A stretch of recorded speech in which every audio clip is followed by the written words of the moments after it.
Steve Plach. Welcome to this edition of Nonprofit Spotlight. Nonprofit Spotlight is a production of the Volunteer Advisory Committee here at Community Television. And every month we spotlight a nonprofit in our city and county that's been doing great work. And we're delighted to have back with us from O'Neill C. Odyssey, Rachel Kippen. Rachel is the Assistant Executive Director, kind of newly crowned, taking over for Dan Haifley. You may recall, if you've seen past programs, that we did a program with Dan and myself a while back, so we're really happy to have the O'Neill C. Odyssey back again and to talk about the fantastic work they did. Rachel and I, of course, are old friends and have done some stuff together. But Rach, tell us a little bit about the history of O'Neill C. Odyssey and let people know kind of, what kind of work they're doing. Yeah, O'Neill C. Odyssey is a wonderful local nonprofit. Our primary goal is to educate 4th through 6th graders in an experiential educational model where they are able to go on our 65-foot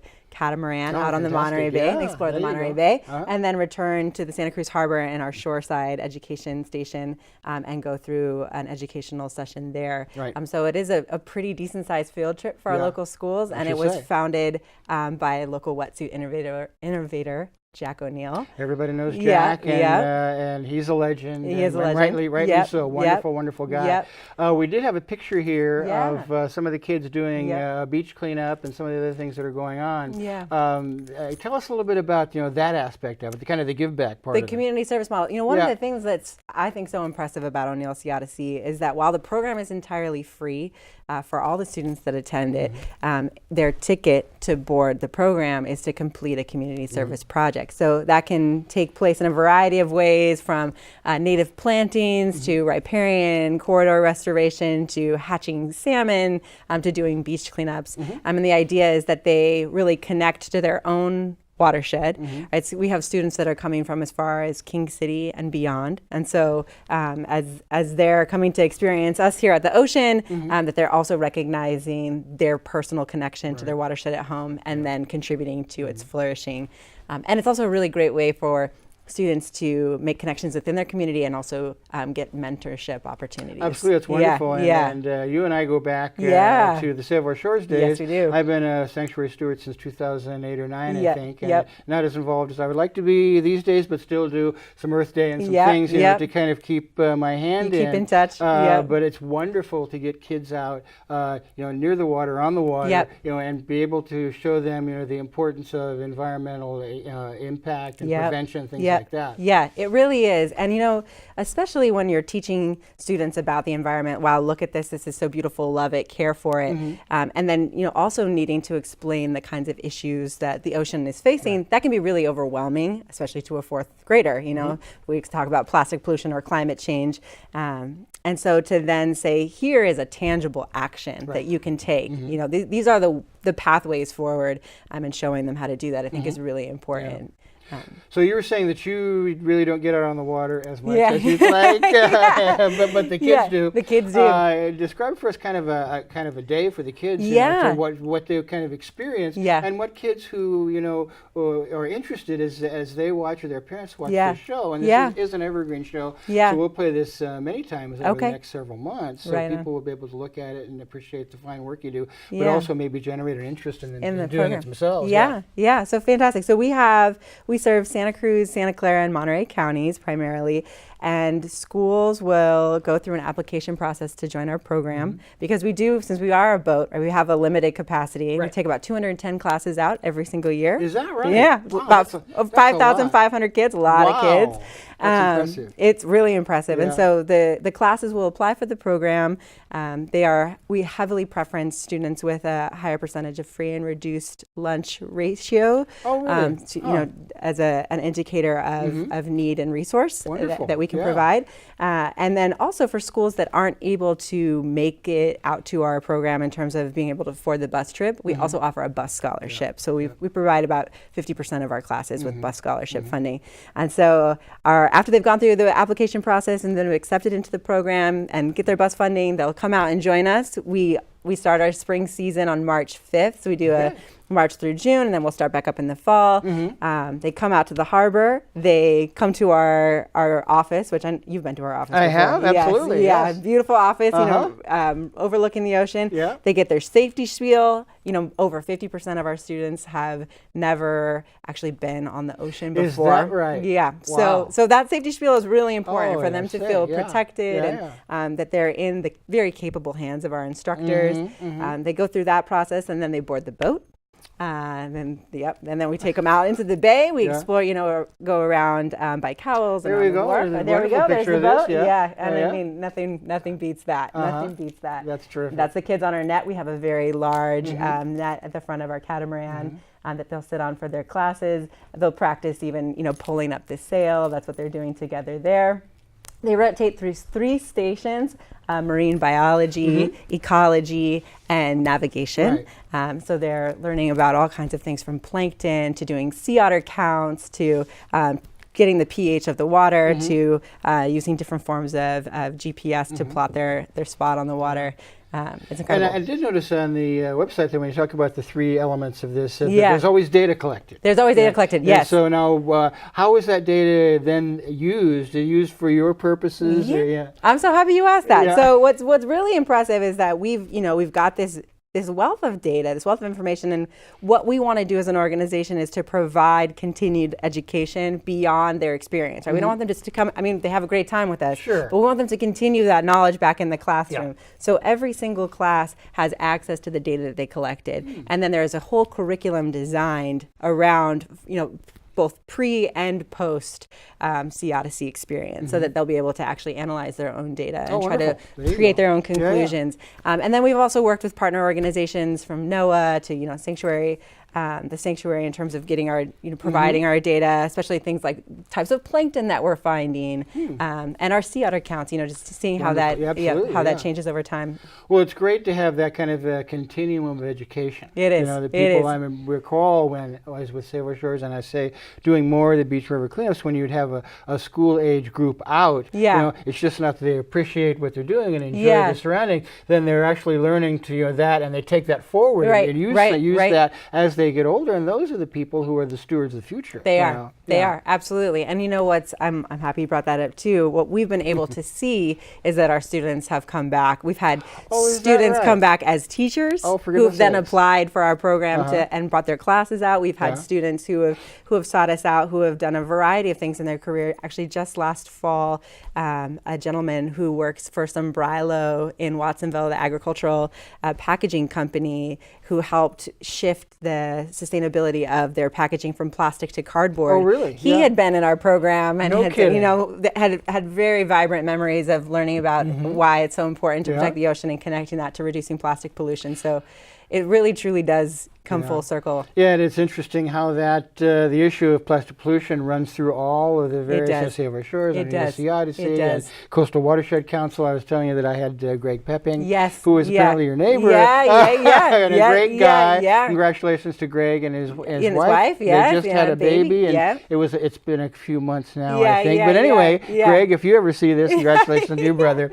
But it's so interesting how that connects through all those various agencies in Santa Cruz, and how fortunate we are here to have so many serious stewards of the environment. Yeah, and working on it from different, we all have our own little niches, and they're all so important. And what's so impressive to me too is that we've got, we'll see students between, 4th and 6th grade, and we might have some more communication with them throughout their lives, but that's really where our program is targeted. But then there is education programs with Save Our Shores, or there's, stewardship programs with Watsonville Wetlands Watch. There's an entire internship program with the Monterey Bay Aquarium. So through their trajectory of education, they kind of have these multiple parents, environmental parents that are kind of stewarding them along to become people who. And I think it really does encourage their growth and their continued emergence as people who are going to be the stewards of our sanctuary and stuff. I mean, I always loved the idea of being a sanctuary steward. Here we are, and the Monterey Bay Marine Sanctuary, the National Marine Sanctuary, and here we are, the protectors of that, and having really good people.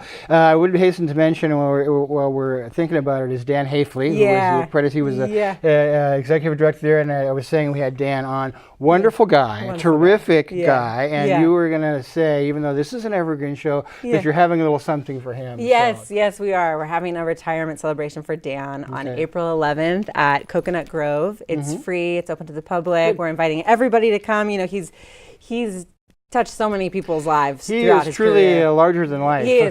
Life. You know, and in some ways similar to Jack. Yeah, you know, absolutely. But his influence, absolutely. over so many different things in Santa Cruz for good is really incalculable. So it's wonderful to have an opportunity to say, hey, Dan, we salute you. Yeah, but, it is. So now you're here. You've been a month. You're on board. Congratulations again. Thank you. And you're working on development. So you're working on grants and raising money to support these wonderful programs. And we know we have the website up here and stuff like that. So people can certainly contribute if they like. We should mention that probably. Yes, absolutely. Thank you for bringing that up. Yeah, we've got some really committed donors. This community is full of so many people who care. I'll tell you. Yeah. And so we've had people who've been supporting us for now multiple decades, and then we've also got everything from like the bake sale and the Boy Scout or the Girl Scout, nacho fundraiser to getting government contracts, which are really supportive too of our program, and that we're able to work so closely with local jurisdictions in this stormwater capacity. But every single dollar counts and matters to us, and then it also provides this opportunity that students otherwise wouldn't very likely have. Yeah, that's really the wonderful part of it, I think, to me. And it's providing access. There are so many barriers to students getting to experience this kind of education, and a lot of folks, I think, they think about O'Neill Odyssey in a really positive light. They think, wow, that's so good what you do. But I also hope that they think it is vital. It's not just a nice thing. Distinction. It is necessary. Because it's a distinction with a very different. Right. Because for you to there are these pivotal moments in your life, right, that turn the trajectory of how you look at the world. And when you're in 4th grade or 5th grade or 6th grade and going and lying on that net, and seeing a waterfall and moon jellies underneath you, and then hearing these conservation messages, it absolutely changes your life. As an adult being on that boat, I felt like it changed my life. So I can only imagine what it would have been like. Something I would look forward to. I get out on the water and do that. You got to come out. So now with the students, there's the onboard component. Is there now an off-boat component as well? There is an off-boat component as well. So one of the things that Jack and Dan worked so hard to do was to establish the education center, the Jack O'Neill and Harry Hind Education Center at the harbor. And it is a wonderful facility. We have a navigation classroom, we have our ecology classroom, and we have a plankton lab. So the students will collect plankton actually while they're out on the boat, and they'll come back into the classroom, and then we have a high-powered microscope, and we've got a big projector screen, and they're able to go through their samples and identify the different types of plankton that they're finding.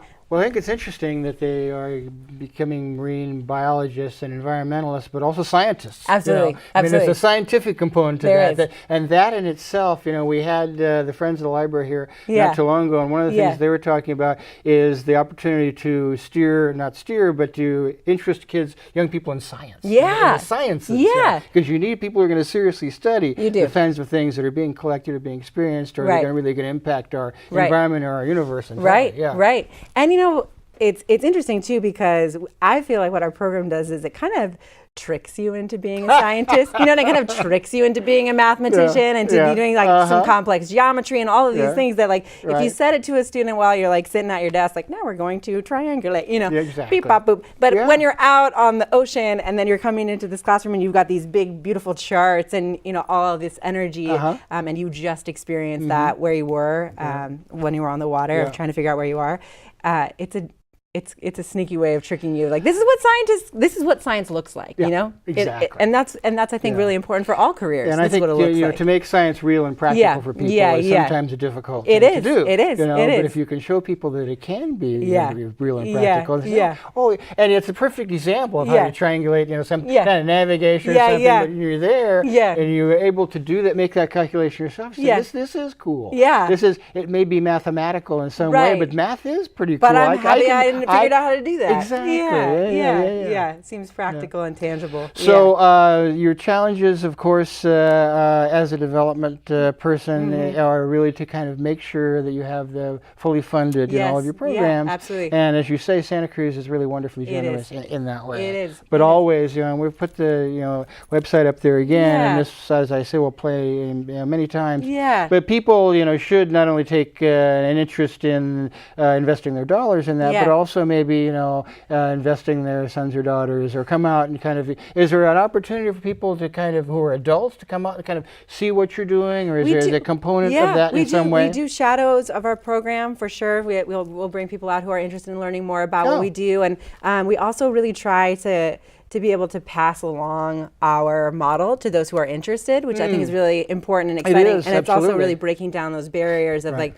not everyone is going to be able to get here and get on our boat. We do have a capacity issue, but we have curriculum that we are sharing with teachers for free to continue their own education credits, and we have curriculum that we've now shared nationwide for folks to be able to modify what we've done. Maybe they'll teach similar lessons, but it'll be on their local river instead of out on our ocean. So so we're very, very interested in having people come out and see what we do, and then help brainstorm. We always have more. There's always more that we can do. There's always things that we can enhance, partnerships that we can continue. It's always kind of an organic experience. And things are kind of moving. And when Dan was here, I was asking him about something, and I don't know whether he really responded to it so that I could say for sure. But is there some kind of a virtual component that they can do? There is. I didn't want to mention that unless I was sure it was. No, there is. There's a virtual component, and we have. And we've also talked about even, how we can improve upon that. How we can, as there's the technology now, the kind of the access that we have of doing. We just had a conversation about what would it look like to have some sort of live feeds while we're on the boat, and we've also done several videos. Our program manager Laura Walker, who's been with the program for about 20 years now, she's an incredible educator and organizer. She's done a variety of videos where she basically walks through all of the things that we do and provide access to schools again that are going to see that virtually as opposed to necessarily in person. And I think it would be a wonderful experience. To be able, because as you say, the advances of technology, now the virtual experience is like the real experience. It is. So, it is. And you mentioned donors, and one of the things that we're really thinking about is we've got an incredible donor base, but also people are aging, and so and as we have younger folks coming into these leadership roles in local businesses and companies, a lot of them based in tech, how can we get them engaged? Obviously their support is very, very appreciated, but also how can we become more modernized in the way that we take advantage of technology? We've upped our social media presence. We've been working on a website kind of haul over, just so that we're really being able to tap into exactly what you're saying, keeping that information at that speed of light where people feel like they're on the boat even if they're not. Exactly. And it's funny, we had our very first show for Nonprofit Spotlight, we had Jacob Martinez from Digital Nest. So you're talking about what you can do with technology and kids and youth. And how important that is to kind of see if you can marry the two together so that they can create something wonderful. And he's doing, as he's doing incredible work in trying to empower and mentor those students to be able to move into those leadership positions too, where they've got that idea that they're represented in that workforce, but they've also got the ethics behind it, and hopefully they'll come work for us one day. Well, and then they very well may, but it's a terrific program, and of course now you were saying now how many students your capacity is? We serve about 210 classes a year. Sometimes we'll probably do about 212 this year. And then so roughly 5,500 students. Wow, that's fantastic. And then we actually last fall we reached our 100,000th student. No kidding. Yeah. Oh, for goodness sakes. That was a really big moment for us. Well, it's wonderful you do that and have the capacity. I was used to marvel again, going back to Buceo Assurance, the number of beach and river cleanups they do every year. I said, you're really doing that many? Yes, I'm involved and I know that, but still, it's very impressive to think that there's so much of that good work being done on a continuing basis, and it's always growing. Right, you know? right. And it's right. always, the experience itself is always becoming much more fulfilling for the people who are involved. Yes, so, absolutely. Yeah, and it is just, I mean, 5,500 students, that's a lot of kids. Yeah, it is. And that's a lot, and they spend a decent amount of time with us. Not only are they spending over 3 hours in the day that they come to the harbor with us, but they're also having that pre and that post experience and their community service projects. So it's a pretty involved experience, which to us, even though some people might think, oh, it's just one trip, but it really isn't. There's so much more that goes into it, and a lot of dedication on the teacher's behalf as well. I would say now, who are the people who are on the boat or really doing the teaching or really doing the instruction or navigating the boat, driving the boat or all that stuff? But there are those people as well. Yeah, they're an incredible group of people. Yeah, we've got talented instructors that have been with us. Laura has been with us for 20 years. 20 years. When we've got other instructors who have been with us 16 years, 15 years, and they've stayed with us for that long because they absolutely love what they're doing.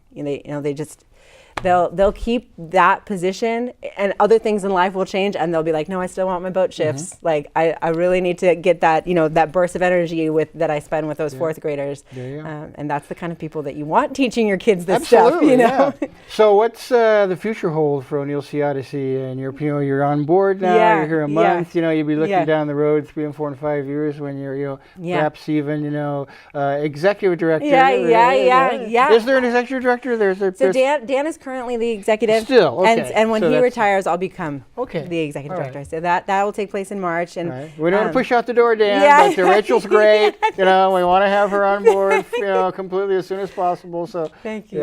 Thank you. Yeah. But what do you see kind of as the future of O'Neill Sea Odyssey? Certainly, you've accomplished some wonderful things already, and continue to do that. But there's something on the horizon. That Yeah, thanks. It is a continuum for us. So a lot of folks have been like, what's your vision now to coming in here? Sure. And my vision is the vision of this program. Like what we do, as I said, it is needed and it is vital. And so I don't plan on us having changed the program because it's so popular in its current form. But that said, there's always new environmental issues that arise. No, absolutely. Or the pressure to address them increases. Like even in this last year, plastic pollution became so high on the national consciousness, it seemed like. It was in National Geographic and it was on a variety of news stations. So for us to see, we never want to see an issue get that big, obviously, as a steward yourself, but you also want to be able to adapt your program to these changing issues or to sharing with students, this is something that people are really caring about. And now we're seeing plastic bag bans everywhere and plastic straw bans, and there's all sorts of different types of anecdotal information that we can share, and new ways that I think we can collaborate. And it's interesting because, I hearken back to the days when I was first sanctuary steward in 2008 or 9 at Save Our Shores, and plastic pollution was such a major issue. And they had just started trying to get plastic bag bans in the local municipalities and anything. And you could see that grow and the consciousness about it growing. And it's all because of that education process, all because of that data gathering process, and all because of getting, frankly, kids involved and saying, we care about this, and we want to ban plastic bags. We want to, do away with the North Pacific jar. We want to do these kinds of things. Well, and it's this generational justice issue, right? It's like it's our future too, but it's really their future, and so we are in the business of empowering youth, and having them learn about the most current issues related to the environment, and then also ways that they can engage in that, whether that be through their community service project with us, or something that unfolds in their life, in a few years from now. And I think we do these nonprofit spotlight shows, and people do wonderful work throughout the county. But the agencies that do things that that prepare kids for the future, the present and the future. That kind of generational justice thing. That is extremely exciting. It is. It is. And you've probably seen the climate justice movement alone. I mean, that is just, and there's been, national interest in changing the voting age to 16 and lots of conversations around, why don't we look at youth as fully formed humans? Interesting. And they are fully formed, and in some ways, in my personal opinion, in some ways, they, as you grow older, you have all of these blocks that come up, and these biases that you create. But as a young person, it's fresh and it's endless possibilities. So it is the prime time to be talking to those people about conservation and policies and ways that they can engage, because and there's really no socially imposed limits on your creative ability to figure out, well, hey, wait a minute, why don't we do it this way? Yeah, what about this? Right. Did you think about this? Right. Well, no, I didn't think about that. Right. No, I already in my mind as an adult have said, like, that won't work, that won't work, that won't work. Yeah, exactly. You eliminate that one, but they don't. Yeah, they don't. And it is, I think, our obligation, but it also behooves us as a society, because it's our survival as well, Well, I think that's one of the things that makes O'Neill Sea Odyssey so special in our community, because we are a community that really thrives on that kind of, refreshing ourselves as people and refreshing ourselves as human beings and being stewards again of the environment. It's a perfect, incubator for that happening. It is. And you provide, one of the really essential, opportunities for kids to do that, and that's terrific. So, I know. I mean, and it is really we provide it. There's so many people that are part of that make that happen. And once again, we're going to put that, don't be afraid to throw a few dollars. People do this wonderful work. Well, we've got another minute or so. And any last thoughts for our audience? I'm really delighted that you're here and representing O'Neill Sea Odyssey. Thank you. And you're really, in my view, because I've known you for a long time, a wonderful choice for them. I so appreciate congratulations, that. And they're very, very lucky to have you, and the community is lucky to have O'Neill Sea Odyssey. But anyway. No, I very much appreciate being on your show today, and I feel so privileged to be able to work for O'Neill Sea Odyssey, and I just encourage anyone who's listening to this show to reach out and collaborate, and like you said, for folks who are interested in shadowing, or there's ways to get engaged, and I'd love to meet you for coffee. Wonderful. So now you do have the center right down there by your office. You're talking about the O'Neill Hines Center. It's actually built into our office. We have 3 beautiful classrooms. Yes. And is that something somebody can come by and just kind of take a look at? Sure. Okay. Yes, please. Yeah, and I believe my email is on here on our screen. Okay, if it's not, you can tell people. It's Rachel@O'NeillSeaOdyssey.org. There you go. Yes. And really get in touch with O'Neill Sea Odyssey and go over and see the great work they do. And you've certainly been able here to listen to Rachel talk about it and her enthusiasm and the great photos that we had. Thanks for bringing those. Those are yours. Normally we would do kind of a roll in and somebody would be standing in your office saying, I work for Sea Odyssey, but this is, so much more exciting to see kids, actually at it. But thanks again for being here, and really thanks for being such an important part of, our kind of evolving community. Thank you, we Steve. appreciate your participation, and I always love seeing you. So we will get together soon for coffee. Same here. I've been Steve Plach, and I'm going to continue to be as we go along. But next month we'll be highlighting another great nonprofit in Santa Cruz County. So join us then, and we'll be seeing you. Take care, and bye now. Awesome. It was wonderful. Yeah, it's fun.